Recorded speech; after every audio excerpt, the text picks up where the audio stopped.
Hello, I'm Jamie Demetriou, and I'm an actor and a writer. And I created the television program known as Statlet's Flats because that's its name. That the very brilliant Strathlet's Flats, let me say. I was just saying to you beforehand that in order to prepare for this, I rewatched some and remember just how brilliant they are, Jamie. What a joy. What an utter joy. Was it a joy to write? Um, well, that's a can of worms. It's I find the process of writing quite difficult personally.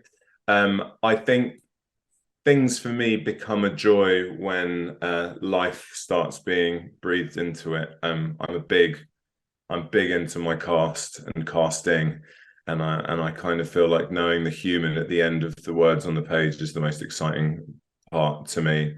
Knowing how something's going to be said or projecting how it's going to be said. So there were deep moments of joy. I think filming series two was I would say the best 6 weeks of my life. I feel like that really, because I feel like in terms of your joy sort of is all to do with like clarity in terms of the idea in my world anyway. And I feel like series one is learning because you literally haven't, you're sort of writing into the ether because you don't know exactly who's going to be playing everyone. You don't know how they're going to say it. And then once you've got that in the bag, series two is like you've got the blueprint and then you can write sort of more joyfully through that.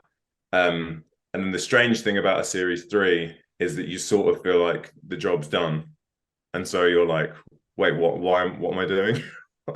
Like I corrected the problems in series one. So am I just sort of, is this, am I, what am I hoping for here? Which is why series three is kind of I think it feels very different to one and two in a lot of ways because it's far more dialed up because I think I replaced a sense of like knowing what I was doing with like totally kind of throwing everything at the wall to be like, well, I've got to try and unknow what I'm doing to sort of reboot this again. Fascinating stuff. So we've got to series three already. Let's wind back a bit. In fact, let's wind back. Sure. Let's wind back to the very beginning, before it was commissioned. How did you start? How did you get into it, and how easy was it? So I think in order the real start was fluking my way into Bristol University. I've sort of spoken about this a couple of times recently, but I think I'm just allowing it to be set free.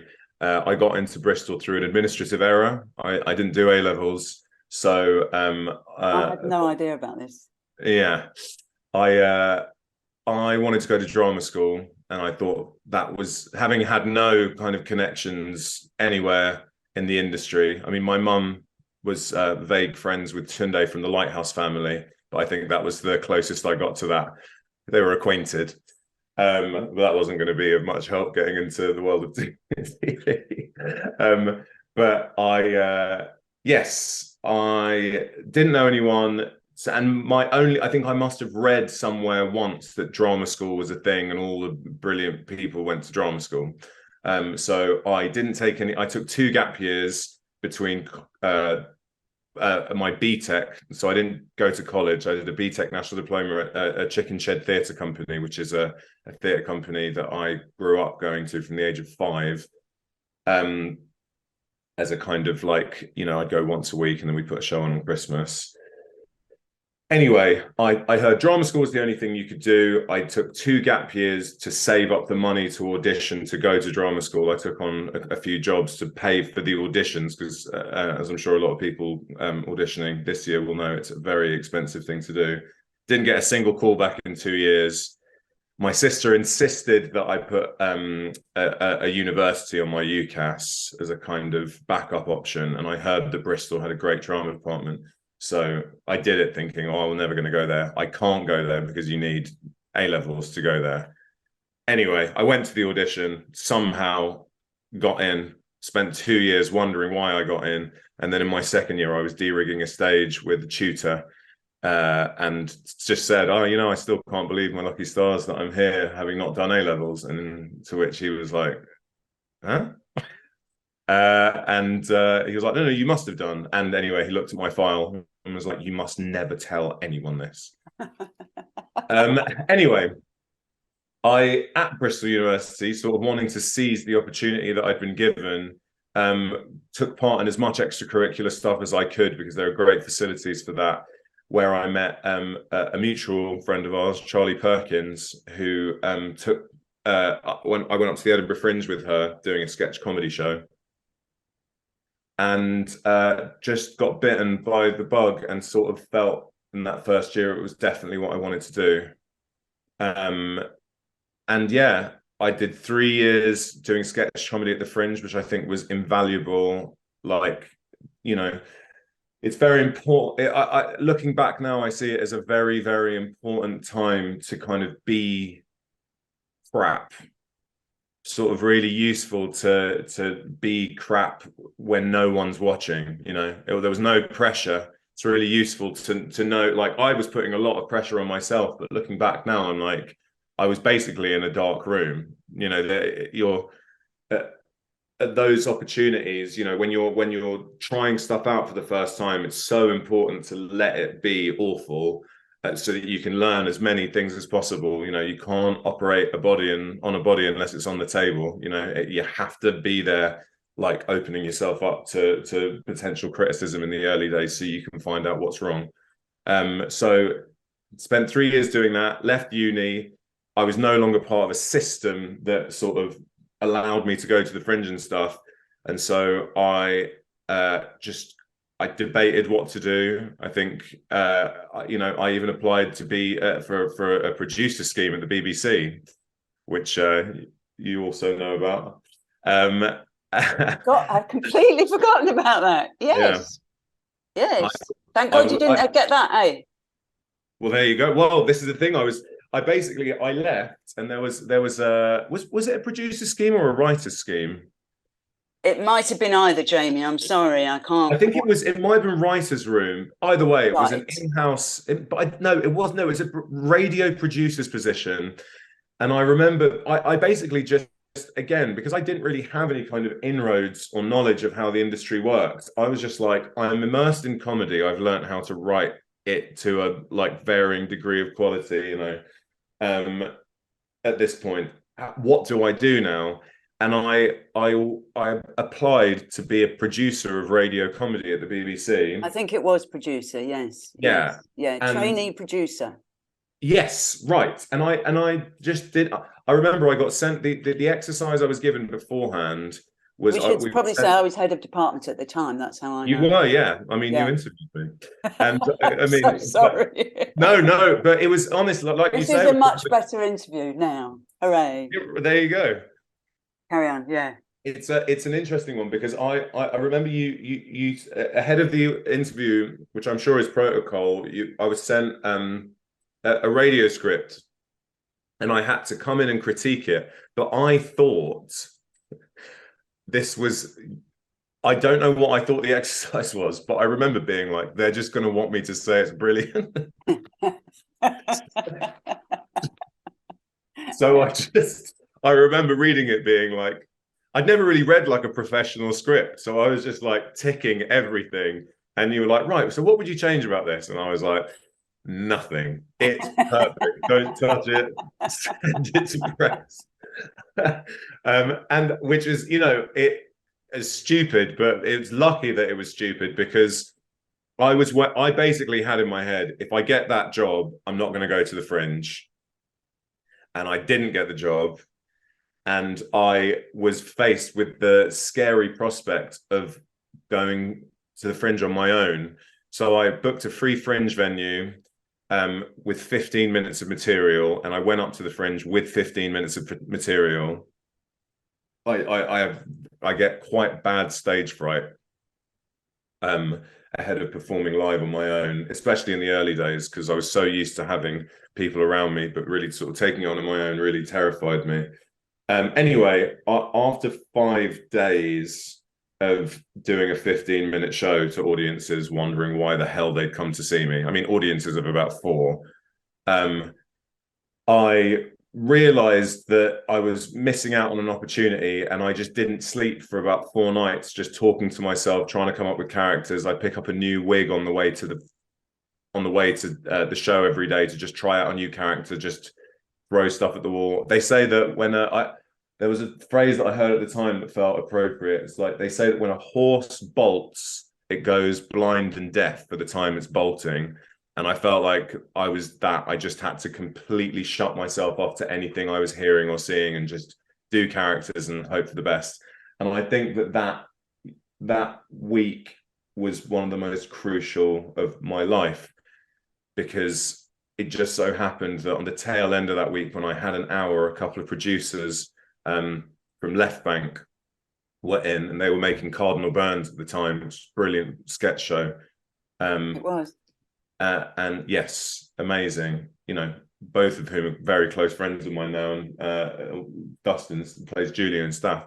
But they came along, and it just, you know, the freshness of the show, the fact that I was working as hard as I was, you know, it just, I had a really good show that day when they came in, and within about 2 weeks they'd sort of spread the word, and yeah, it was a miracle. There were packed houses, and it sort of started there. And then off the back of that, I'd been inhaling so much comedy. I've been going to billions of live nights. I count it was a billion live nights. I went, I'd try and see as much as I could at the Fringe, and I became really, really addicted to certain performers and their styles and their rhythms, and became like a real fanboy. One of which was Anna and Katie, Katie Wicks, who plays Carol in Staff. I remember seeing them and being like, I love this so much, and I really feel like, for want of a kind of more fruitful time in comedy on TV, these two would be French and Saunders, for want of a less reductive comparison. It's like, why aren't these people household names in the way they would have been if it was like the 80s or something? Like, I felt that about so many people, like Nick Mohammed, Tim Key, Tom Basson, all these people, Johnny Sweet, were just like superheroes to me. Anyway, I just became really like obsessed with the idea of like, why aren't these people on TV? Anyway, I found out Anna and Katie had got their own TV show, and I just sort of started thinking of some sketch premises for them. And it just so happened that they were looking for sketches for their show. My sister pitched some sketches for the show. I pitched sketches for the show, and I ended up getting one on. It's called Rice Britannia. It was like a Great British Bake Off parody where they just cooked plain boiled rice for every task.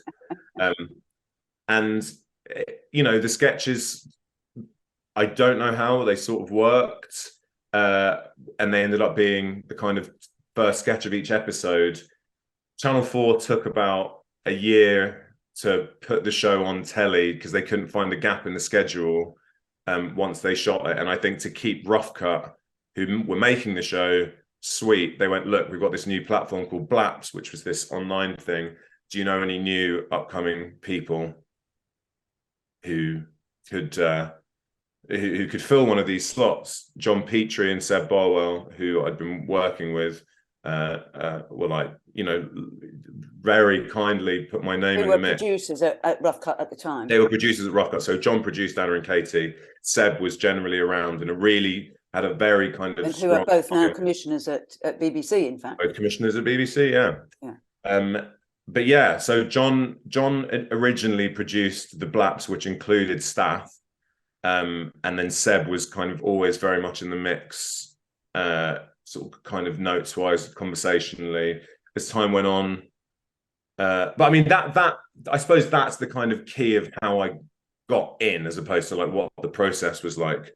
But I think that those were all the kind of crucial pieces of the puzzle. Fantastic. So much of it, I always think of it as like right place, right time. But then I think that's a slight disservice to what it is to be at the right place at the right time, because you have to be everywhere Do you know what I mean? To fill Working really space, hard. to be at the right place at the right time, you Yes, know. working really hard in order to Yes. get there. Yes, yes, Filling the space with your hard work, I guess. Yeah. yes. So to cut a long story slightly shorter, it took 5 years, in fact, from the time of that first blap Yeah. until it went on air, till Stath went Yes. on air. 5 years. Yeah. Wow. Yeah. 5 years of redrafts and re like completely like changing the concept, character shifts, character name shifts, location shifts, premise shifts, commissioner changes, you know, producer changes. John Petrie was like running me through it for ages, and Seb Barwell ended up producing the show. You know, it was a long time in the offing. You know, it was So very, very what's frustrating, but it ultimately, you know, the lessons I learned over those 5 years were pivotal. yeah. And during that time, were you having to subsidize your income in any way, or were you managing to make it because you were performing as well as writing? So presumably that brought in some money. Well, in the early, I mean, this is over the course of 5 years, things changed a lot. So in the early days, I was working as an usher in a kind of council-funded theatre in Finchley, where I lived with my parents in my early 20s. And then eventually, yeah, off the back of the blap, I they caught the eye of Robert Popper, who wrote Look Around You and Friday Night Dinner, and used to be a commissioner at Channel 4 himself, one of the loveliest guys in the world. Anyway, he kind of took me for a coffee and said that he had a read through for Friday Night Dinner coming up, but he liked to do, as I also do, as many read throughs as possible for his shows, because he wants to hear them out loud, but the actors weren't always available for all of them. And he was like, do you reckon you could do an impression of some of the cast and come in and read so I can just hear it out loud? And I was like, yeah, sure. I mean, the amount I just sort of I did too much work. I mean, not too much, but because I came in and just like I was like, right, got to nail these voices, and also like I'm reading like Man in Shop #2, because I did that. You know, producers there are like, God, this guy's willing to do a lot of work for like what, you know, 15 quid or whatever it was. You know, we'll get him to do our other read throughs. So for the longest time, I became a kind of swing reader for people's read throughs. So I'd be doing like 2 a week for whatever TV show was going on. I'd turn up to the read through and read in for all the actors who couldn't be there. And I'd do like, you know, a lot of prep, like for like, I don't know, crying teenager in shop. I'd be like, where's he from? What's he thinking? And his line's like, I want to get out of here. Anyway, so as a result of that, I'd get thrown like a bone in the show. Maybe they get me to play crying teenager in shop. So that ended up subsidizing to an extent. But at the same time, I was still, you know, I'd be like handing out appetizers at benefits and stuff like that. And I used to be I used to do the voice at the Union Chapel, being like, "Welcome to the stage." So a lot of sort of 20 quids here and there. A lot of hard work. Yeah, it was. It really was. I think that, you know, I remember at the time, it's what when I do the occasional kind of like how to get into the industry stuff, and I kind of I feel like I understand when I'm talking to someone about the hard work of it all, that it's very unappealing. And the reality is, what you want and what I wanted is just a kind of a ticket in. And it only exists in like 1 in a billion circumstances. Hard work, it really, really is a slog. And it's like, it's worth, I don't want to dishearten anyone, but it's sort of also like, if you don't feel up to it, it's gonna be nigh on impossible, because it is, you are looking for, like, there is a slither of space, and you have to like, and it's not about being competitive and like fighting off the competition or anything. You actually have to forget about that and just know what's going on in your lane. I think the best sort of brainwave in terms of like how to function in this industry and not get too stressed out was going into auditions and not thinking about the other people auditioning, and knowing that if the other person does get the job, they were probably right for it, and that if you're not right for it, you probably don't want it. It's not it's an audition is a meeting. Don't go in there being like, how can I beat off the competition? Think about what it is about you that's good. Or what about you could be right for the part. And if it's not, then that should be a mutual understanding that, Yeah. oh, turns out I wasn't right for the part, you know. Very, very good advice. Very good advice. Okay, let's talk a little bit more about the writing, your actual writing process. So where does it start for you?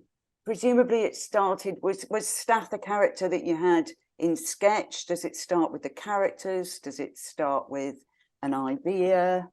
It tends to start with voice.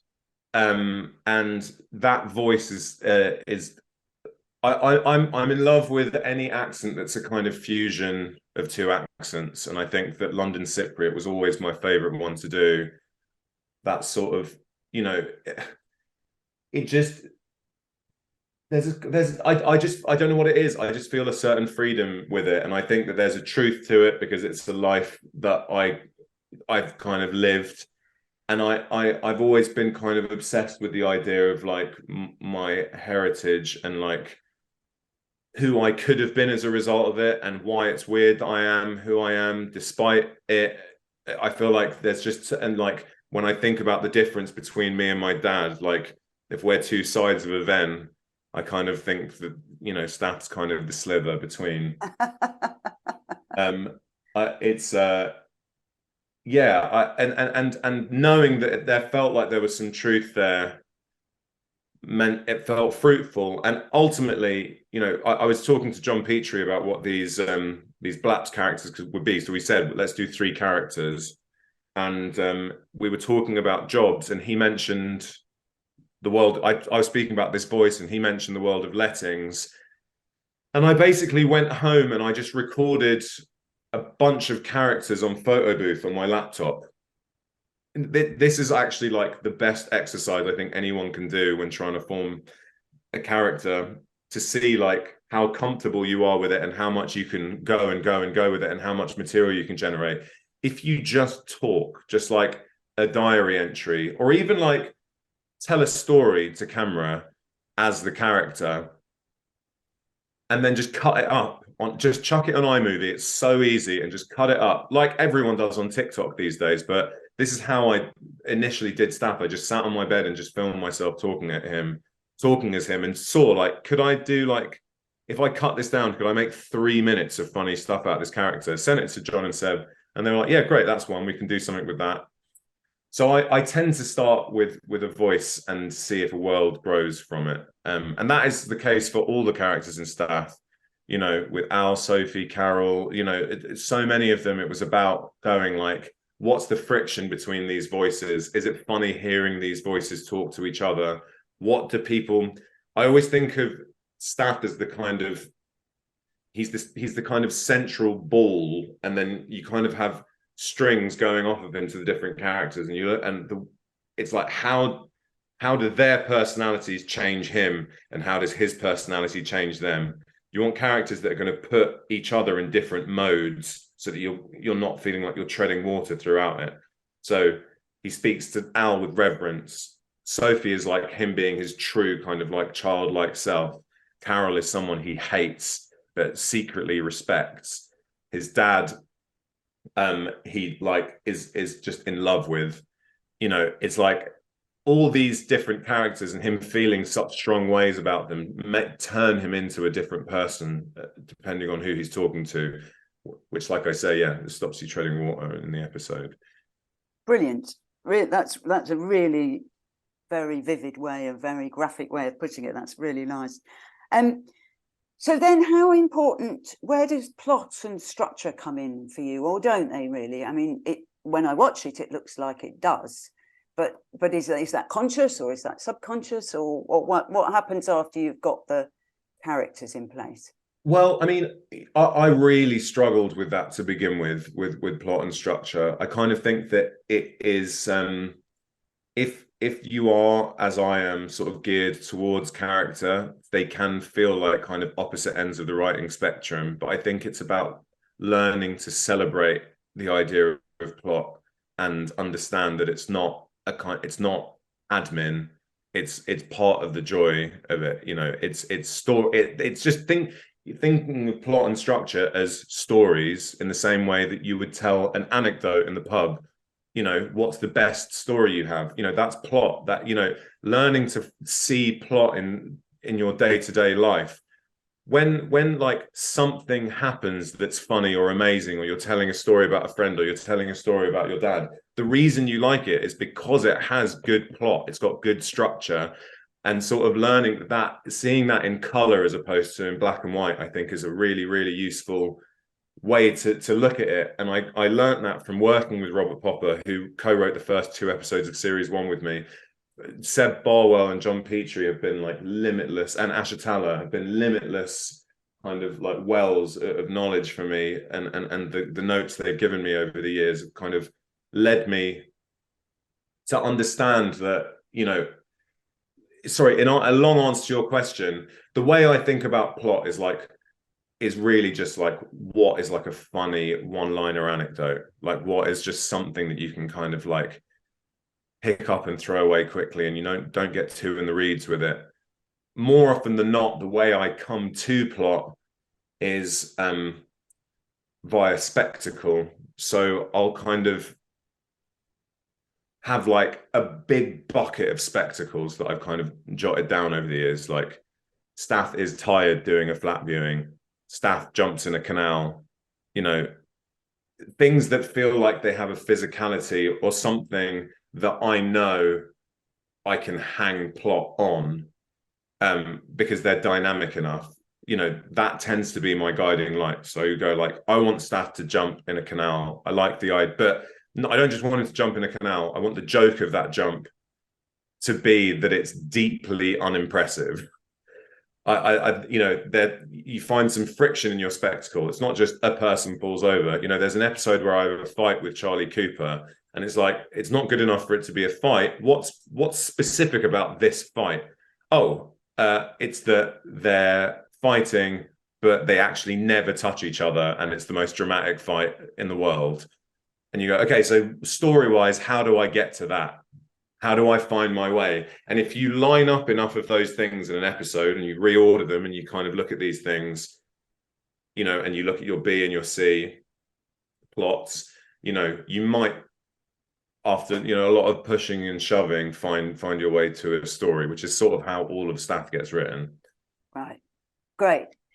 And that's really useful to know, because so many people do it in so many different ways, but you definitely do consciously think about an A and a B and a C and work out how it's going to all fit together. And Yes. then you do it, you write on your own. You've been part of quite a big comedy group in different ways over the years, but you've ended up writing this on your own. Is that easier or harder, do you think?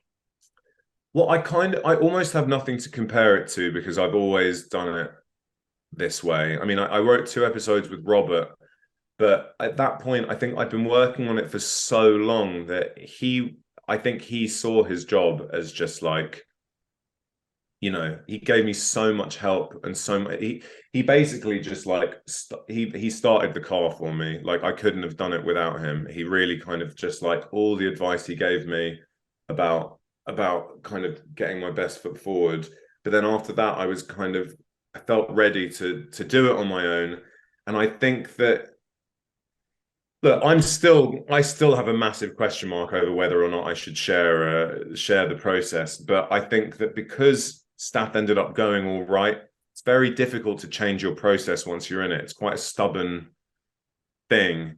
I'm constantly advised by fellow writers who really enjoy co-writing. I think I have a kind of quiet fear of, you know, so often with my stuff, it will be an idea that if I was to say out loud, it would sound terrible. but I just have in the back of my mind that I know there's something to it. It might look nothing like the original idea, but I don't want to bin it. And I think I'm sensitive enough that if I was to put something out there and someone was to say it sounds bad, I would just bin it and never think about it again, because it would be associated with such sort of anxiety. So that's stuff I've got to work through. But yeah, ultimately, I enjoy I think that, well, I say I enjoy. I feel like writing on my own is kind of my destiny. That's not to say that I won't try one day, but at the moment, I like kind of working my way through things on my own. Yeah. But you did say that series 2 was where you felt you'd arrived. So what you do enjoy is writing for specific other people.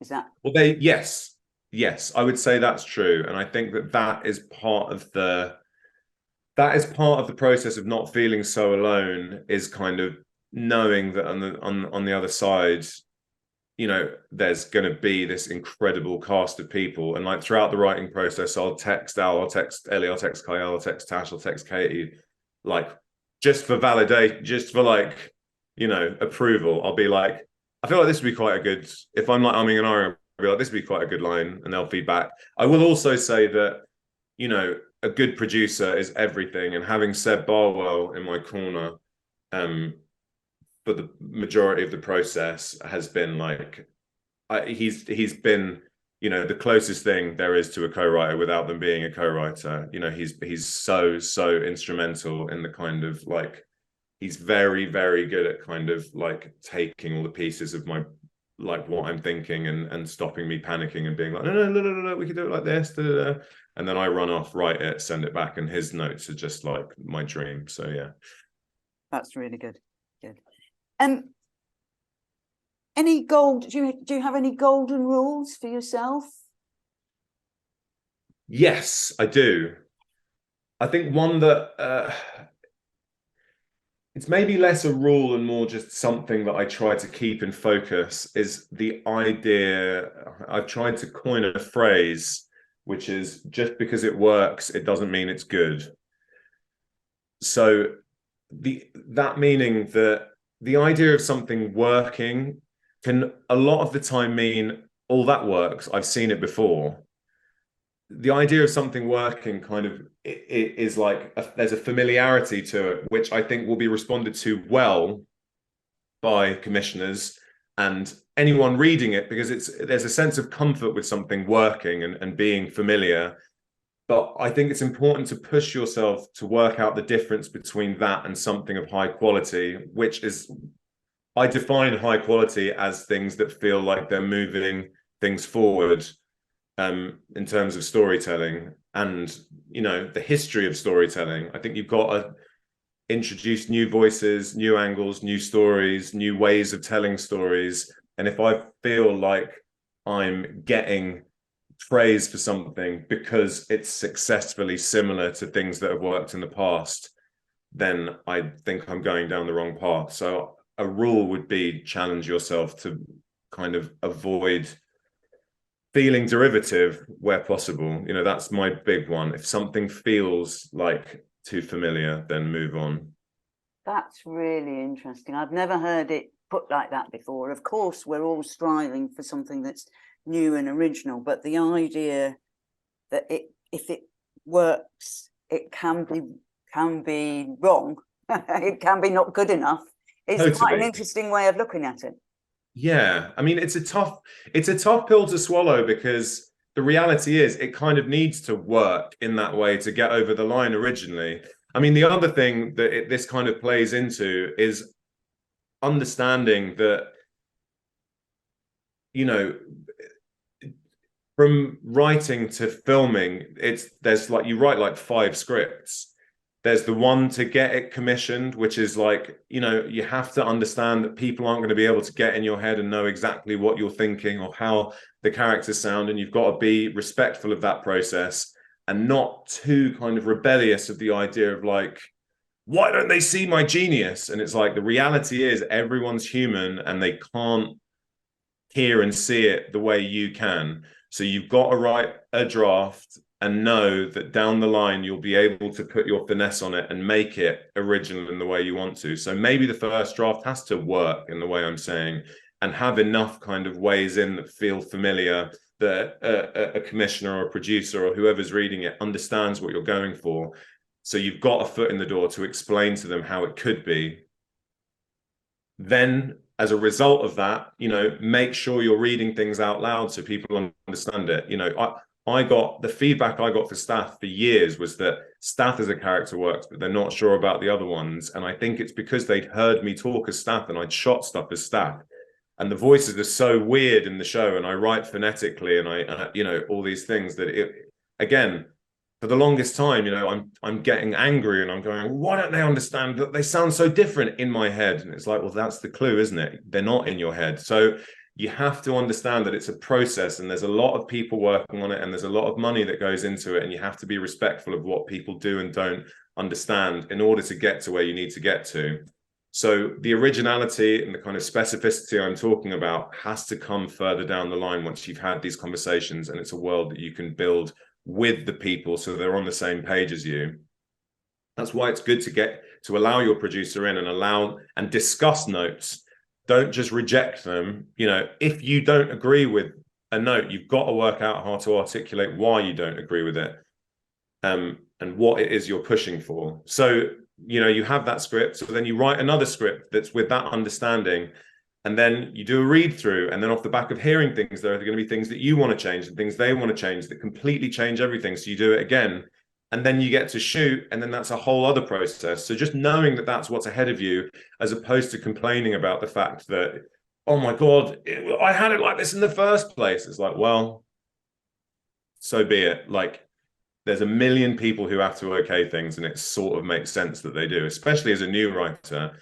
I have the privilege now of doing this for 10 years that my sensibility is kind of understood by the people I'm working with enough that I'm lucky enough now that I get the benefit of the doubt. But you've got to work out how to show you're working to people in the early days, otherwise they're just they're never going to understand.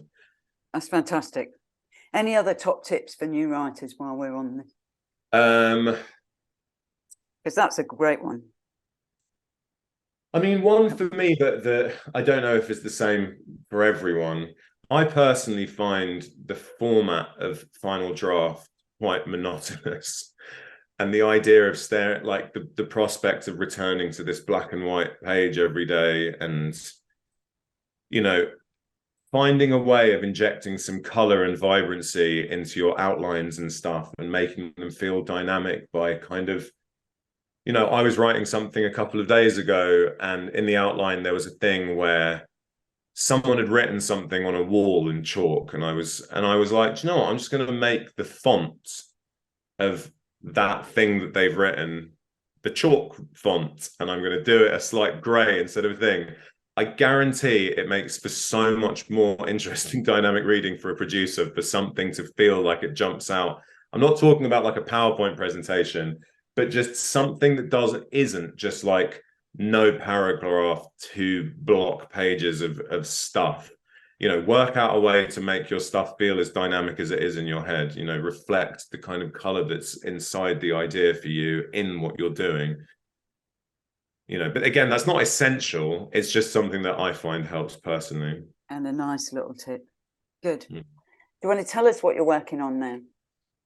I kind of can't. No, it's fine. Really, I'm being cheeky, really. But I mean, do we know there isn't going to be any more Stath, or is that still up? No, I'm constantly like bubbling with potential moves that Stath could have. Having worked on it for 10 years, 9 years, I really just need to not for a bit.